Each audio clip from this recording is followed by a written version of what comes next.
കോട്ടയം ചിറക്കടവ് പഞ്ചായത്തിലെ സംവരണ വാർഡുകളുടെ നറുക്കെടുപ്പ് വീണ്ടും നടത്തും. കഴിഞ്ഞ മാസം 16-ന് നടന്ന നറുക്കെടുപ്പ് തെരഞ്ഞെടുപ്പ് കമ്മീഷൻ റദ്ദാക്കിയിരുന്നു. ആദ്യം നടന്ന നറുക്കെടുപ്പിൽ സംവരണ വാർഡുകൾക്ക് പകരം ജനറൽ വാർഡാണ് നറുക്കെടുത്തത്. ഇതിനെതിരെ രാഷ്ട്രീയ പാർട്ടികൾ ഹൈക്കോടതി സമീപിച്ചിരുന്നു. കോടതി നിർദ്ദേശപ്രകാരമാണ് വീണ്ടും നറുക്കെടുക്കുന്നത്. ജോസി ബാബു വിവരങ്ങൾ നൽകാനുണ്ട്. ജോസി, എപ്പോഴാണ് നറുക്ക് എടുക്കുക? മറ്റു വിവരങ്ങൾ. ചിറക്കടവ് പഞ്ചായത്തിലെ സംവരണ വാർഡുകളുടെ തെരഞ്ഞെടുപ്പുമായി ബന്ധപ്പെട്ടുകൊണ്ട് വ്യാപകമായ ആക്ഷേപം ഉയർന്നിരുന്നു. ആദ്യം നടന്ന നറുക്കെടുപ്പിൽ സംവരണ വാർഡുകൾക്ക് പകരം ജനറൽ വാർഡുകളുടെ തെരഞ്ഞെടുപ്പാണ് നടന്നത്. ഇത് ചൂണ്ടിക്കാട്ടിയാണ് വിവിധ രാഷ്ട്രീയ പാർട്ടികൾ ഹൈക്കോടതിയെ സമീപിച്ചത്. കഴിഞ്ഞ മാസം 16-നായിരുന്നു നറുക്കെടുപ്പ് നടന്നത്. ഇതിപ്പോൾ തെരഞ്ഞെടുപ്പ് കമ്മീഷൻ റദ്ദാക്കിയിട്ടുണ്ട്.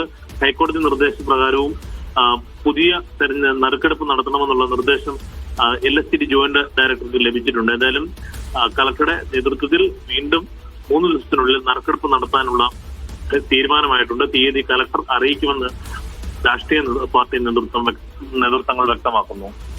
ശരി, ജോസി ബാബുവാണ് വിവരങ്ങൾ നൽകിയത്.